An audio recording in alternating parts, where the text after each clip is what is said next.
time that they died. And also, when Sayyidina Osman sent help, he sent a message to Sayyidina Ali radiallahu ta'ala anhu, and at least 3-4 times Sayyidina Ali radiallahu ta'ala anhu sent water towards the house of Sayyidina Osman, but the enemy of Islam, they fired arrows and they drained all the water out of the carriages that were sent to the house of Sayyidina Osman. And then finally, when Sayyidina Osman was martyred on the day 18th of Dhul-Hajj, he was reading the Quran, and the verse that he was reading first, that's the ayat upon that was the ayat that Sayyidina Osman was reading, and his blessed blood fell on that ayat. And the meaning of that ayat, and the Fasireen tell us that, Allah subhanahu wa ta'ala is sufficient for me. And this was the taqwa and the muhabba that these people had for the Prophet sallallahu alaihi wasallam. And also, Sayyidina Osman radiallahu ta'ala anhum is one of the, not only is he one of the Khulafa Rashideen, he is also Ashar Mubashara, and also he was the son-in-law of the Prophet sallallahu alaihi wasallam. And he's special because he's called the one of the bearer of two lights, meaning Zin Nurain, in the sense that he married 2 of the daughters of the Prophet sallallahu alaihi wasallam. And then after the second, his wife died, Sayyidina Osman was crying. And the Prophet ﷺ said that, Ya Osman, why is it that you are so sad? He said, Ya Rasulullah, Ya Rasulullah sallallahu alayhi wa sallam, that he goes that I am crying because my connection to you, Ya Rasulullah, is no longer there. And then the Prophet ﷺ was overcome with pride and with joy and happiness. He said, Ya Osman, if I had 40 daughters, I will give them to you one after the other in marriage. This was the love that Prophet ﷺ had for Sayyidina Osman. And how is it that today there are people who call themselves Muslims and attack the state of Sayyidina Osman? It's not that the Shi'i that attack Sayyidina Osman, it's people with the Ahl Sunnah that attack Sayyidina Osman. And it is Muslims, this is the tragedy of this incident, that it was people who said, La ilaha illallah, Muhammad Rasulullah, they're the ones who slay, who kill Sayyidina Osman. These people, human beings, we are so weak, that the people went up to the Sahaba and said, you are the enemies of Allah. This is how wicked human beings can be. And so it was Muslims that murdered, people who call themselves Muslims that murdered Sayyidina Osman. And if there's one lesson that we can take from the life of Sayyidina Osman was his love for the Prophet ﷺ. Today people say, Allah khafiya, or Allah is enough for you, ask Allah, ask Allah, ask Allah. That's what they say. There's no need for Rasul. And these people who, their iman is not complete. And if we are to look for an example of how to live our lives outside of the Prophet ﷺ, we just got to look at his Sahaba in terms of, if we need to look at how to love the Prophet ﷺ, we should look at the Sahaba, in that they were prepared to give their lives than to sacrifice bloodshed. They would rather sacrifice their lives than any harm come to even to the earth of the city of Medina, where the Prophet ﷺ was living. And we should look at these, the lives of the blessed companions, that the Prophet ﷺ, that my Sahaba are like the stars. You should be, whichever one you follow, you will be successful, you will be saved. And these are not just any normal Sahaba, these are the Khulafa Rashideen, these are, he was Khalifatul Muslimin, Amir al-Mu'mineen. These people, the Khulafa Rashideen, were put in their place directly by Allah subhanahu wa ta'ala. So these are the great men of virtue and leadership. And indeed, the people that run the West, they look towards the Khulafa Rashideen in terms of how to run education and how to run law and order. These are the people whose teachings, whose lives are a lesson for everybody. And so throughout the Islamic year, we should remember the lives of the blessed people. So you could say in a way, it is also the Urs of Sayyidina Osman, ibn Affan radiallahu ta'ala anhum. If these people, if the Prophet ﷺ showed them love and showed them that how beloved they were, in their lifetime, then astaghfirullah, Allah Akbar, who are we, to judge them? Instead we should look at how they live their lives and see in ourselves. And this is what the Sufi masters are saying. You should ask yourself that what have you done to live like Sayyidina Usman radiallahu anhu? And it all comes back to the point is that you have to, follow your shaykh. Your shaykh is your mirror. You look at your shaykh and then you see the reflection. What is looking back at you in the mirror is, can you see your shaykh? So that's why you have to be, travel upon the journey to Allah subhanahu wa ta'ala. You have to be fana for shaykh, then fana for Rasul, and then you have to be, then you can be fana for lost in the divine love of Allah subhanahu wa ta'ala.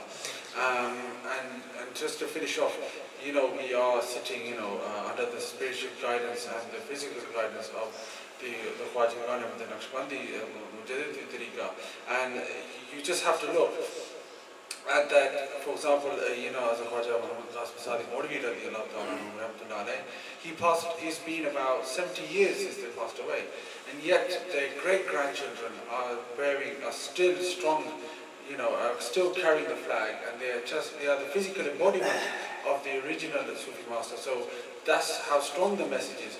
That's how beloved these people were to Allah subhanahu wa ta'ala, even that their 7th and 8th grandchildren are still as strong as their forefathers were. That's how strong is the message. If you go to, so it's Mora Sharif, Chura Sharif, you go to Alipur Sharif, Mori Sharif, Ashadpur Sharif, the descendants of the great men of Allah subhanahu wa ta'ala are just as strong in their taqwa and their muhabba for the Prophet sallallahu alayhi wa sallam. And that shows you the power and the haqq and the maqbooliyat, how much beloved and accepted these people are in the Bargah of Allah subhanahu wa ta'ala. And that's why we give the wasila of the awliya and the Ahlul Bayt and the Sahaba and the Prophet sallallahu alayhi wa sallam when we ask Allah subhanahu wa ta'ala. And how is it we cannot be successful, if we have to follow the lives of these people? And may Allah subhanahu wa ta'ala allow us to be true followers of a true lover of the Prophet ﷺ, a true lover of the Sahaba. It's easy to say, Nari Taqeeq and Nari Hadri. Do we really follow the lives of the Khulafa Rashidin? Do we really follow the message of Sayyidina Mawlana Kainat, Sayyidina Hasan al-Hussein? And may Allah subhanahu wa ta'ala allow us to follow in the footsteps of the great men of Allah subhanahu wa ta'ala. Bismillah ar-Rahman ar-Rahim. إن الله وملائكته يصلون على النبي يا أيها الذين آمنوا صلوا عليه وسلموا تسليما الصلاة والسلام عليك يا رسول الله وعلى آلك وأصحابك يا سيدي يا حبيب الله نقشبند عالم نقشے مراببن نقشے کنالمن کے گویم نقشبن مفلسانی مامدادر قوتو شان للہ از جمال روتو دست بکشا جانم زنبیل ما آفرین بر دست کو برباز ہوئے تو میرے دوستو عزیزو بزرگو اللہ پاک ہاں اور حضور نبی پاک امتحال صلی اللہ علیہ وسلم ذات والا استفاقنا ساڑھے پہ کرم ہے اور اس کرم دی ایک واضح شہادت اور ثبوت ہے کہ اساں انہوں دی ذکر سے بیٹھے ہیں انہوں دی یاد سے بیٹھے ہیں اور جب تک اس بارگاہ دے وچوں مقبولیت نہ ہوا اس وقت تک بندہ اس رستے پر چل نہیں سکنا محفلوں سے آ نہیں سکنا محفلوں سے بیٹھ نہیں سکنا تو یہ سب سے بڑی عظیم دولت اور عظیم نعمت ہے اگر کوئی انسان نے چاہا کہ اس نعمت اور دولت دے وچ اضافہ ہوا ہے تو اس کا کوئی طریقہ ہے اللہ سبحانہ تعالیٰ فرمایا کہ تساں میری نعمتوں کا ذکر کرو اور میرا شکر کرو حدیث نعمت نے تا میری نعمتوں کا شکر کرو ذکر کرو اور میرا شکر کرو اور اللہ کا ذکر کرنا اللہ کی نعمتوں کا ذکر کرنا اور پھر اس کے اوپر اس میں شکر ادا کرنا یہ انہوں نعمتوں کے وچ اضافہ کرنے کا ذریعہ ہے تو جڑی ساڑیاں محفل ہوندیاں نے یہ محفل شکر بھی ہوندی ہے کہ اسی اللہ کا شکر کرنے ہیں کہ اللہ تیرا شکر ہے کہ تو سانوں اپنی یاد دی توفیق عطا فرمائے تیرا شکر ہے کہ تو اپنے نیک اور پاک باز بندیاں دی نسبت عطا فرمائے اگر انہوں دی نسبت نہ ملنی تو اساں اس قابل کتوں ساں کہ اسی بیٹھ کے اس کا ذکر کریے یعنی یہ ہفتے والی رات ہے لوگ عیش و عشرت دے وچ مبتلا نے کوئی اچھا ریسٹورینٹاں سے جا کے ٹیبل بک کرا ہے بیٹھا ہے کوئی کسی قہوہ خانے بیٹھا ہے، کوئی کسی شراب خانے بیٹھا ہے، کوئی کسی کیسینو بیٹھا ہے. ویکینڈ ہے نا انگلینڈ دے وچ ویکینڈ جڑا وہ عیش و عشرت دے دن ہوندے ہیں. یعنی وہ عیش و عشرت ہے جی، وہ لاہو لب چھوڑ کے ہے جی رب رب کرنے واسطے اتنے جمع ہو جانا، یہ کتنا بڑا حصہ ہے. حضرت حافظ صاحب جڑے تواڈے سامنے ذکر فرما رہے سن، سیدنا امیر المومنین امیر المسلمین خلیفۃ الرسول سیدنا عثمان غنی ذو النورین رضی اللہ تعالی عنہ، وہ خلیفہ ثلاثہ نے، تیسرے خلیفہ نے، اور جس ترتیب دے نال وہ تیسرے مقام پر نے، اسی ترتیب دے نال وہ مقبول بارگاہ بھی. اور یہ جڑی ترتیب چلی آ رہی ہے یہ انہوں نے مقامات کا بھی پتہ بتاتی ہے. کچھ حضرات اساں سنیا اپنے کنے انہوں نے منہ کہ کوئی پہلا پیدا ہو جائے کوئی بڑا کمال نہیں، لیکن اسی سمجھنا ہی کمال ہے. اور یہ کمال کیوں ہے؟ سارے بزرگ علماء فرماتے ہیں کہ جڑی کل دی روٹی ہے نا بچ گئی ہے جی تھوڑی، وہ اج دی روٹی نال درجہ زیادہ رکھتی ہے، کیونکہ زمانے نے اعتبار نال وہ حضور دے زیادہ قریب ہے. اگر کھانے دی اتنی عظمت ہو سکتی ہے تو بندے دی عظمت کیوں نہیں ہو سکتی؟ پھر بھی بندہ بھی وہ کہ جڑا سچی مچی رب دا بندہ ہے، رب رب کرنے والا ہے، رب رب کران والا ہے، حضور دی محبت اور حضور دا عشق رکھنے والا ہے، وہ بلند کیوں نہیں ہو سکتا؟ اور حضور نبی پاک رہتے عالم صلی اللہ تعالی علیہ وسلم دا قول مبارک اساں اپنے بزرگوں کو سنیا ہے کہ قریب قیامت دی ایک علامت یہ بھی ہو سی کہ بعد والے جڑے نے وہ دعویٰ کرن گے کہ اسی پہلے آلیاں تو اچھے ہیں. بعد آنے والے جڑے نے وہ پہلے آتے طنز و تنقید کرن گے، انہوں دے کاماں وچ نقص نکالن گے.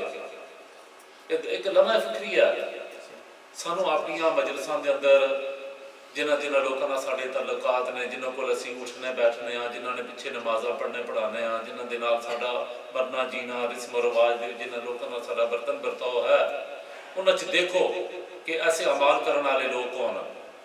یہ نہیں دیکھو انہوں دی شکل و صورت کیا ہے، یہ نہیں دیکھو انہوں دا لباس کیسا ہے، یہ نہیں دیکھو کہ وہ کی دعویٰ کرتے ہیں اسی کہڑے قبیلے دے ہاں.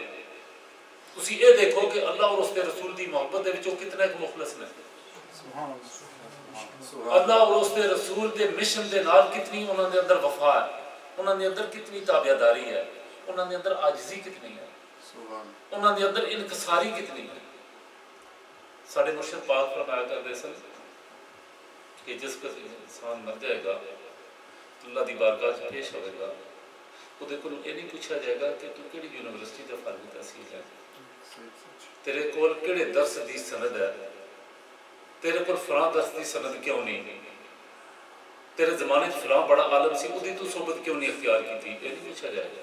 یہ پوچھا جائے گا جتنا تو سنیا سی اودے پر تو عمل کتنا کیتا ہے، جتنا تو سنیا سی اس نے پر تو عمل کتنا کیتا ہے، یہ پوچھا جائے گا. اور یہ نہیں پوچھا جائے گا کہ تیری شکل، تیرا قبیلہ، تیرا نسب، تیرا خاندان. بالکل میرے دوستو ایک پلے بن لو گل اپنے ذہن دل و دماغ بٹھا لو. ابن حوا اس دن باپ کا بھی نام نہیں بولیا جائے گا، ماں دے نام نال پکاریا جائے گا، ماں دے نام نال. دیکھو اللہ کتنا رحیم ہے، کتنا پردے پوش ہے کہ ماں دے نال پکاریا جائے گا. ممکن ہے اس دی ماں کو کوئی غلطی سرزد ہوئی گی ہے وہ دے خامن دا بیٹا نہ ہوئے، وہ دے خامن دی وہ بیٹی نہ ہوئے. نسباں پر فخر کرنا یہ زوال دی علامت ہے، عروج دی علامت نہیں. کوئی کسی اچھے دے کار پیدا ہو گیا وہ دا کی کمال ہے، وہ شکر ادا کرنا کہ یا اللہ تو کسی منافق کسی کافر دے کار میں نے پیدا نہیں کیتا، کسی مومن دے کار پیدا کیتا ہی، کسی صوفی درویش کسی عالم کسی پیر دے کار میں نے پیدا کیتا ہی. وہ دے واسطے دے مقام شکر ہے، مقام تو قبر نہیں. جڑے لوگ تکبر کر دینا ہے اللہ پاک فرمایا کہ المتکبر میرا نام ہے، یہ میری شان ہے، میری ذات ہوں یہ جچدا ہے، میرے تے فٹ ہوتا ہے. تو قبر کرن دا کسی انسان نو کسی مخلوق نو حق نہیں. اگر کوئی یہ تو قبر دا کہ میں فلاں